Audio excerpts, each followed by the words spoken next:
السلام علیکم. نن موږ تاسو سره ډسکس کوو فیټ سالبل وټامنز. فیټ سالبل وټامنز چې کوم دي دا زموږ سره څلور وټامنز دي چې په هغه کې زموږ سره اول نمبر باندې وټامن A، دویم نمبر باندې وټامن D، دریم دی وټامن E او څلورم نمبر باندې وټامن K. ټیک ده.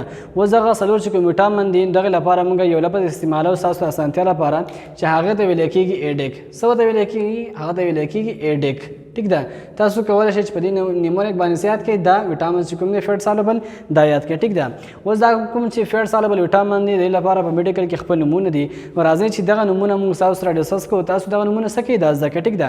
اول نمبر باندې دلته کې ما ولیکل چې دا څه وټامنز دي؟ دا دی 4 وټامنز. ټیک ده. چې په هغه کې اول نمبر باندې چې کوم وټامن دی ته ویل کېږي وټامن A. اوس د دې وټامن A لپاره چې کوم لفظ استعمالیږي دغه ته ویل کېږي ریټینول. ټیک ده. څه ته ویل کېږي؟ دې ته ویل کېږي ریټینول. ټیک شو. ریټینول د دې وټامن A چې کوم دی زموږ سره مختلف قسمونه دي لکه ریټینول دی، ریټینال دی، یا دا شان کې ریټینوک اسید دی. ګوره په روانه لیکچر کې بیا موږ تاسو سره ډسکس کوو چې وټامن A D E K د دې هر یو چې کوم دی خپل خپل څه کار دی.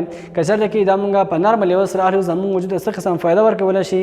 که چېرته کې زموږ په باډي کې د دې وټامنز کمې راځي نو زموږ باډي چې کوم دی څه قسم نسلي میز رالی شي. ټیک ده. اب بیا موږ تاسو سره انشاءالله سټپ وایز ډسکس کوو. خو تاسو اول چې کوم دی تاسو دا وپېژنئ. که چېرته کې تاسو په بوک کې دا یو لفظ راغی ریټینول تاسو به څرنګه دا پېژنئ چې دا وټامنز دي. نو که چېرته کې تاسو دا نومونه زده وي تاسو بیا په اسانتیا سره څه کولی شئ دا نومونه پېژندلی شئ. ټیک ده. نو دا چې کوم دی وټامن A معنا ریټینول. دا شان کې دویم نمبر چې کوم دی هغه ته ویل کېږي وټامن D. دې وټامن D کې بیا زموږ سره دوه قسمونه دي.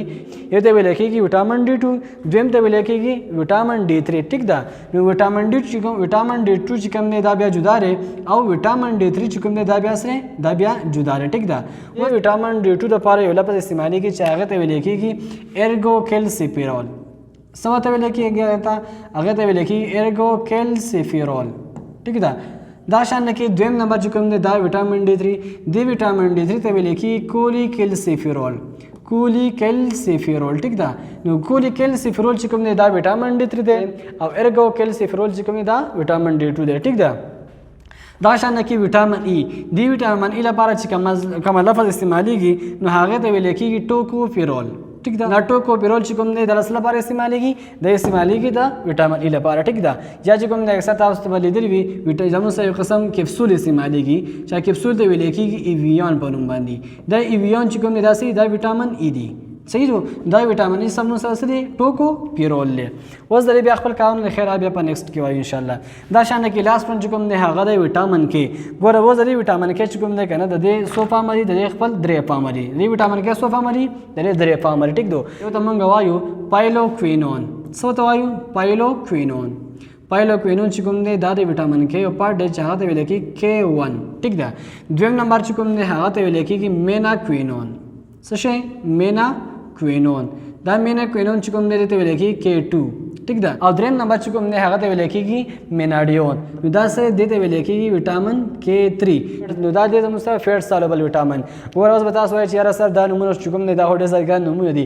ګوره دا دونه ګران نه دي خو چې دا تاسو بار واړوئ د دې ریویژن وکړئ دا تاسو بیا په اسانتیا سره یادېدی شي. ټیک ده. دلته کې موږ تاسو سره فیټ سالبل وټامن کې څلور وټامن ډسکس کړل.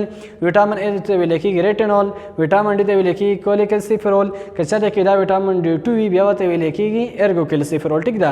بیا په دې کې شان کې فرق دی خیر بیا موږ تاسو سره په نیکسټ کې ډسکس کوو. دا شان کې وټامن E ته ویل کېږي ټوکوفیرول. دا شان کې وټامن K بیا زموږ سره درې فارم دي. یو ته ویل کېږي فایلوکوینون، میناکوینون یا میناډیون. ټیک. کوم چې واټر سالبل وټامنز دي هغه هم موږ تاسو سره ډسکس کړي دي. نو که چېرته کې تاسو واټر سالبل وټامنز نه وي کتلي نو په دې لیکچر کې موږ واټر سالبل وټامنز باندې هم خبره کړې ده.